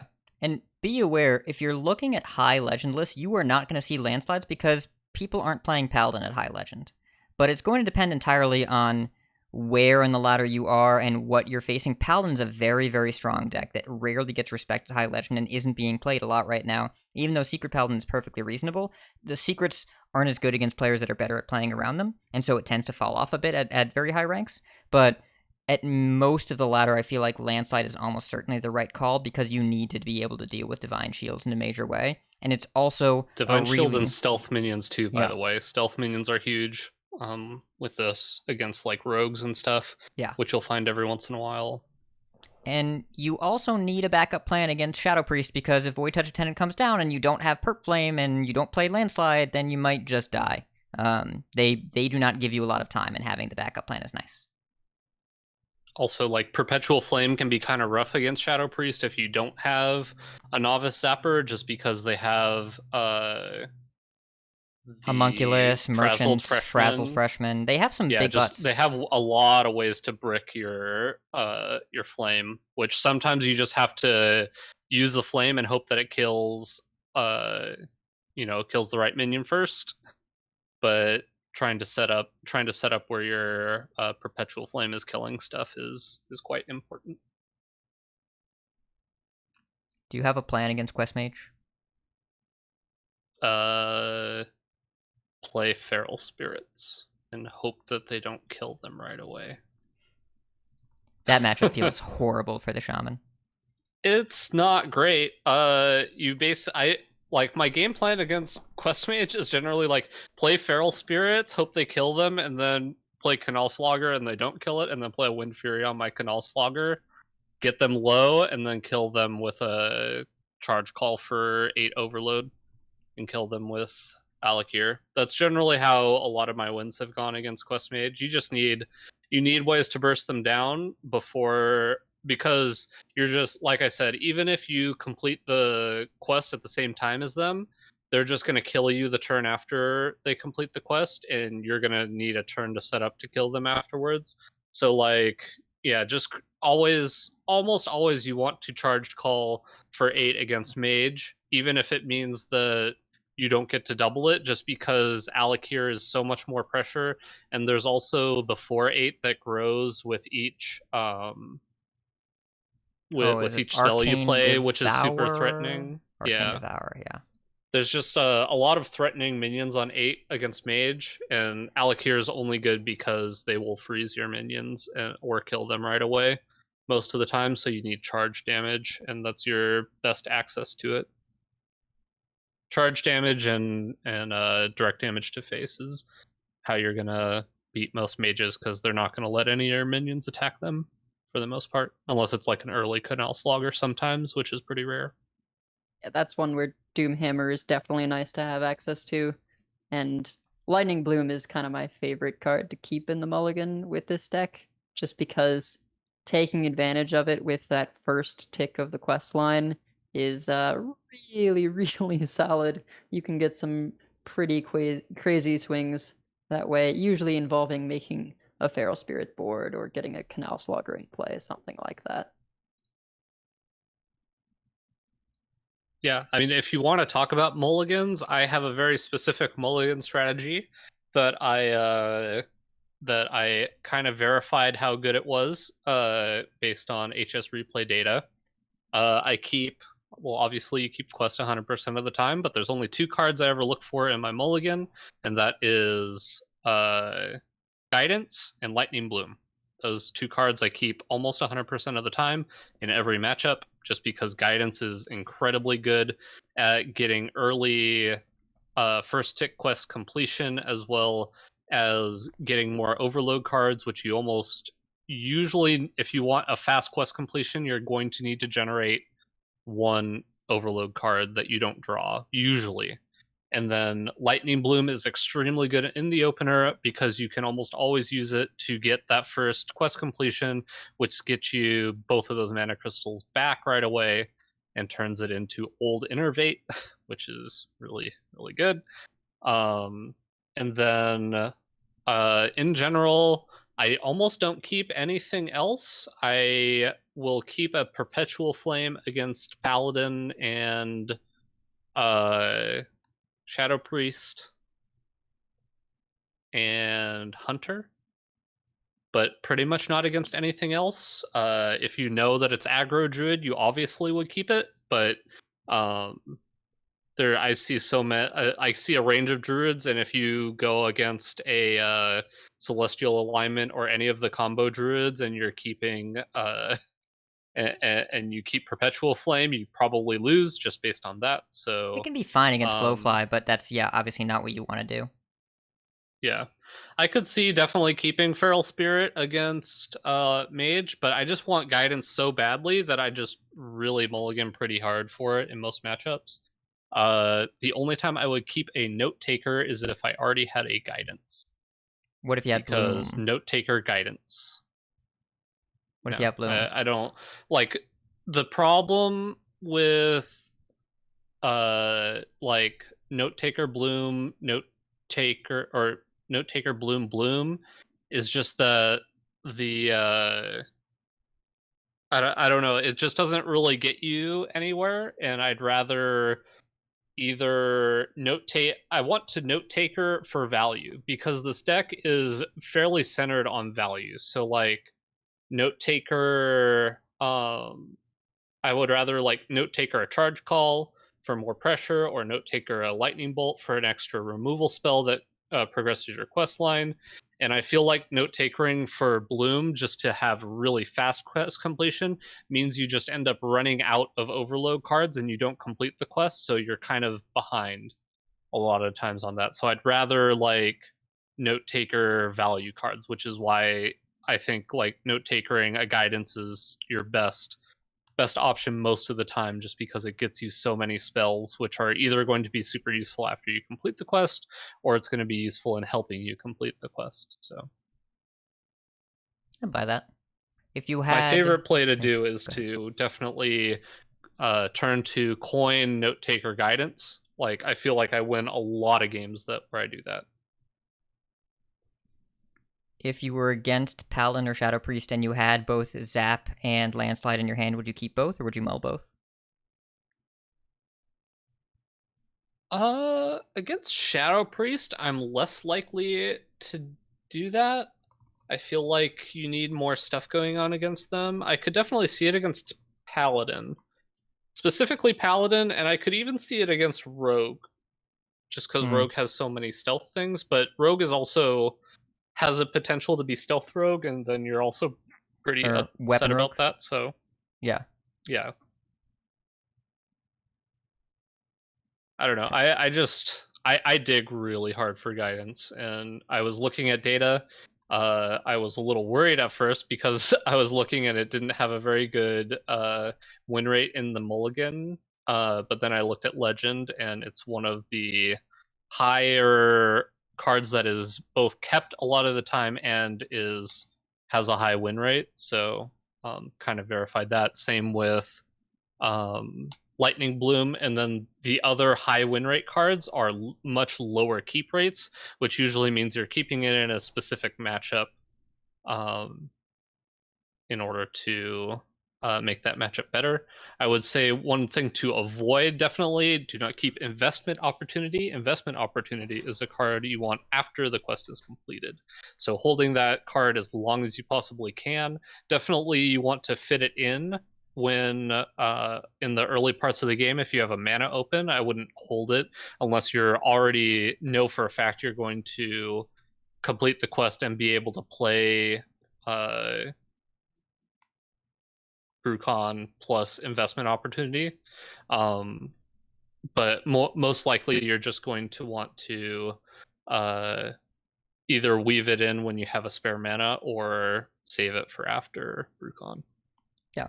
Instead of drawing a card that has Overload on it for 1, you can draw a card for 0, you click it in your mulligan, and then you draw a card.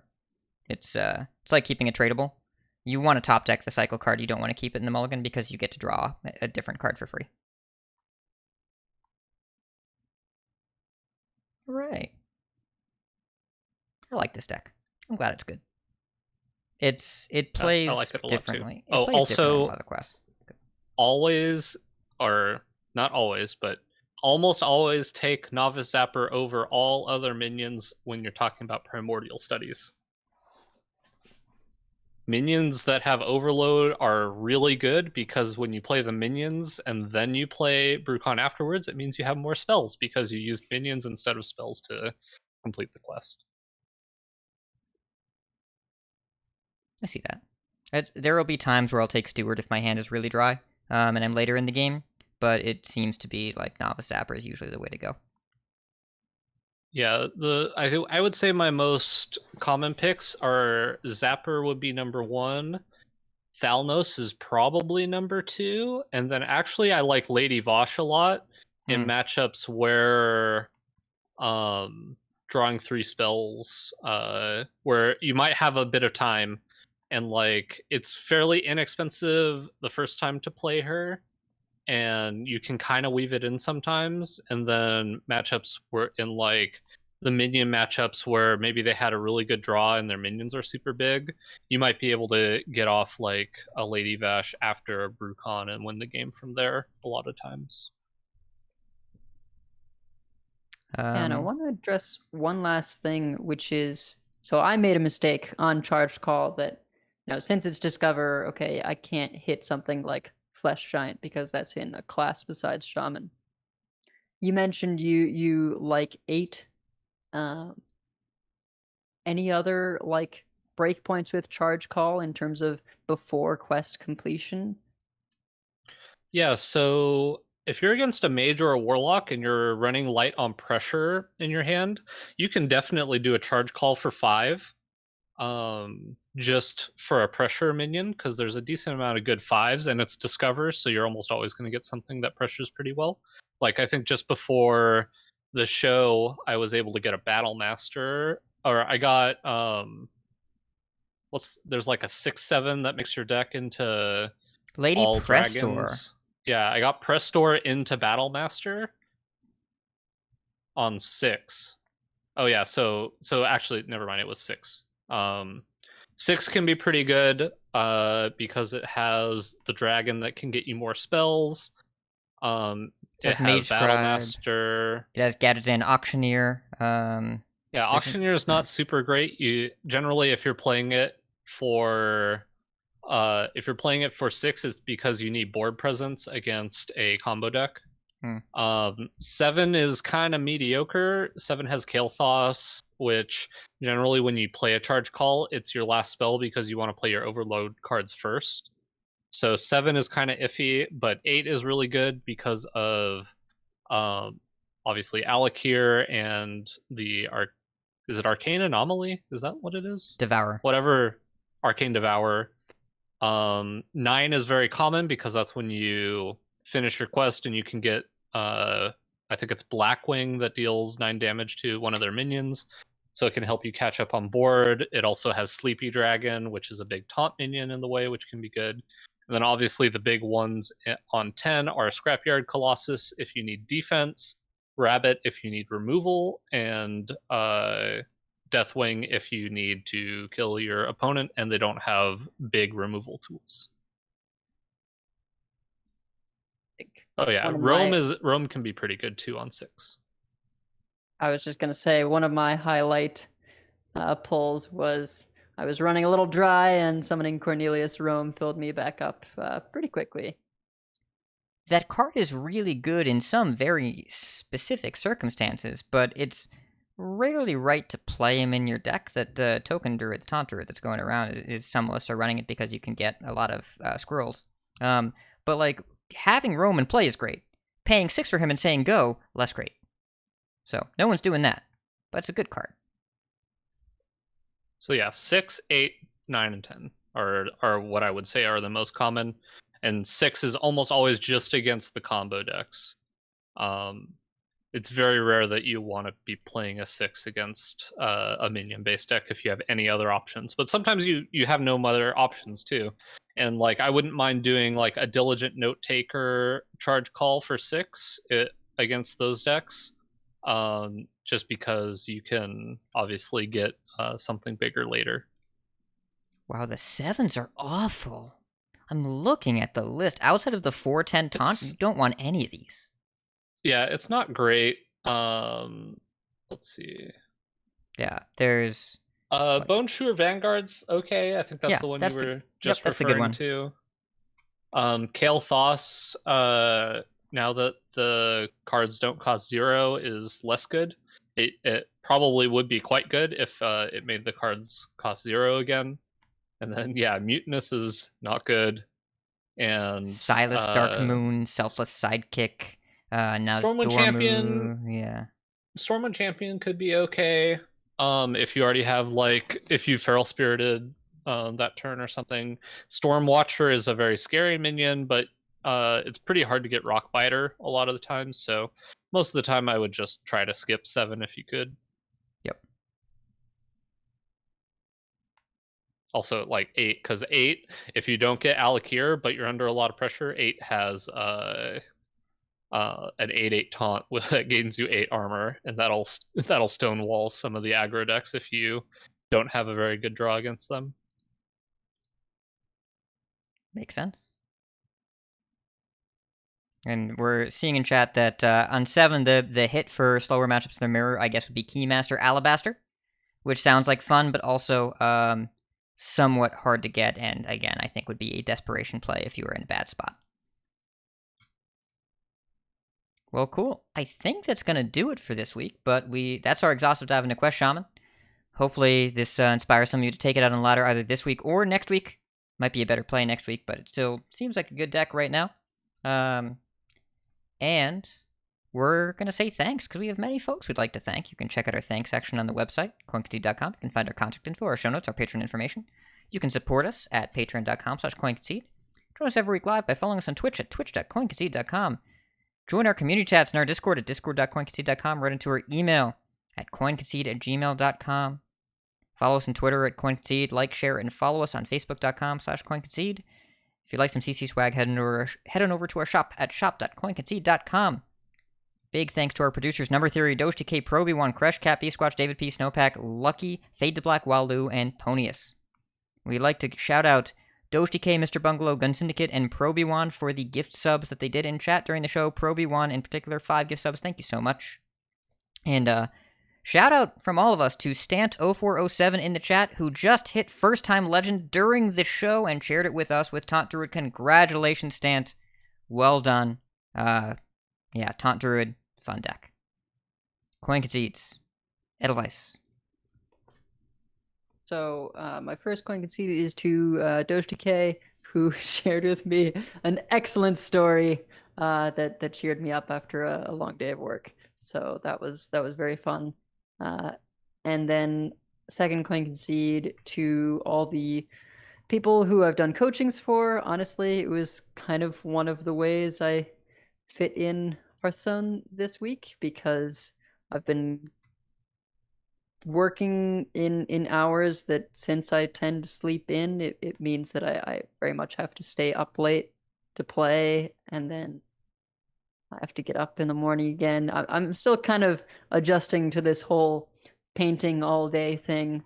I don't think it's going to be this many days a week forever, but for now, we're just trying to get this job done, and I'm coming home exhausted. So, Concede to all my coachings for letting me like come home and chill out and play some decks that I might not otherwise play.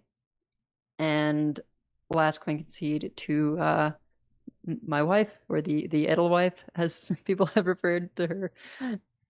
She has been really supportive since we've been back, and I've been the main source of income until she starts her position with the VA in October. So she made me dinner when I got home late today, and has, been taking care of things that I would normally do, like the dishes, because we don't have a dishwasher. Oof. So it's been really nice not having to deal with some of, things that would normally fall under my my purview, but she's taking care of those for me. So Yeah. Shout out to wives. Big fan. Botticus. I would like to give a quick coins concede to somebody who I coin concede a lot to, but it's because he deserves it. To Enthralamond, thank you for the duels help and letting me tell you about my journey in a few games of duels, because I actually had a good time. I think that's a mode that's probably not an all-the-time mode, but it's actually fun to get into every once in a while, even though the meta can be kind of crazy, which it is a little bit now. But The power level is very high by design, and right. some people can engage with that at a high level, but most do not. And yeah, I think it's a fun distraction as long as there is a good expectation set in the beginning. And it also helps that Joel is very, very good at it and knows how to win at it. Yeah, I definitely had an opponent concede on turn 2 to me. I had 2 mana crystals and they were at less than 10 health and were definitely going to die next turn. And that was a fun screenshot to show him. That was one of the last experiences I had with duels, where on turn 2 I made 5/6/9 taunts, and my opponent did not play the game out. Yeah, it was a good turn 2. It's more 6/9 taunts than I usually have on turn 2, by like a large margin, actually. So, coin concedes. Appa made a nice tweet. It's like, hey, friends I would have met, friends that I met through Hearthstone that I never would have met otherwise. Appa shouted me out. Appa, you're great. Glad to have met you. Itinerant Wizard, just for being a swell guy, and we're getting together, play some Momentum DH this week. Speaking of Momentum DH, hey, coin concede to Iksar for quote tweeting my deck list and saying it was fun. That was an interesting experience and not something that I thought would happen, but it was kind of surreal. And also, coin glide. Coin concede to coin glide. Boy, I have not had this much fun with a single deck, or stuck with a single deck for this long in a very long time.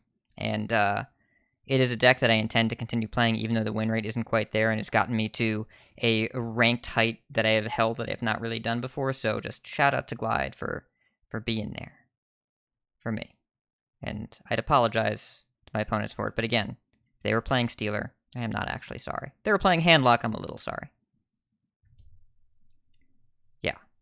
And that's going to do it. So, keep calm, and keep guidance. And if you see us on ladder, coin concede. Coin concede. coin concede. All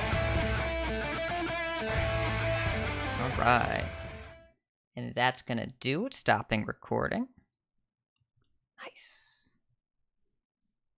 Thanks for being here, chat. And no, Kronos, I refuse to stop spamming Brutes. I like it too much. But the thing is, I keep running into mirror matches. And those are fun, but it gets a little sketchy when I want to glide and they have a Spirit Fragment or a Soul Fragment in their deck, and I'm like, do I risk it? Because it can trigger on their turn. And so if you glide on phase 2 of the quest or phase 3 of the quest, and they hit a Soul Fragment, they clear on your turn. So you have to Wait, be... what? It counts on both players' turns, right? That's So wild. if they don't have a soul fragment in their deck, then glide No, them that's with standard. impunity. Yeah. But yeah, if they don't have a soul fragment in their deck, glide them with impunity. But if they do, then yeah, you got to be real careful. Banter. I was playing against McBanterface earlier in ladder, and he went. I had a glide that was ready, and he went philosophy, spirit jailer, spirit jailer, spirit jailer. I'm like, I'm gonna keep that glide in hand. We're not gonna play that one. Oh, Tic Tac. Oh, your schedule got destroyed to the MT. Oh, that sucks. Good luck tomorrow. I hope you get there. But yeah, it's Cronus. You got to be really careful about it. Also, if your opponent is coned and you're continuing to farm me on Legend Ladder and you go coin watch post, I should probably just leave. I almost beat a coin watch post earlier today, but I didn't get there. It was close. Yeah. Coin far watch post, very, very good against the deck that wants to draw 5+ cards a turn. Pretty rough. Just discover what's the card? Oh my god, I can't. I-beam. Discover an I-beam. Yeah, Easy. there's I-beam, or also I do have Fel Barrage in the deck, and that's good against the far watch posts. Like you can hero power them and then nudge them, and like I've beaten neophytes because you just Fel Barrage them or whatever. But yeah, it's challenging. It's the worst feeling in the world when you have to Chaos Strike hero power. I cut Chaos Strike, but no. yes, it is. It is a terrible feeling. Yeah, as well as Tic Tac, I took Fury out of the deck. I'm running the Fel Barrages now, but Fury, I've been tempted to put Fury back in. I know Blaz has been running it, and it's actually been... I miss it more than I thought I would because you want the extra damage in the kill turn. It makes acrobatics a lot better. But Fel Barrage is so much better against any deck that plays minions. And if I keep running into Taunt Druids, well, I should probably play a different deck. Anyways, we're going to take the stream down now, but thank you so much, everyone, for tuning in. You've been great. We'll talk to you after the Master Tour and the Mercenaries stream, and maybe not the Battlegrounds patch, who knows, but next week should be a pack show. Have a good night. Bye. Bye, chat.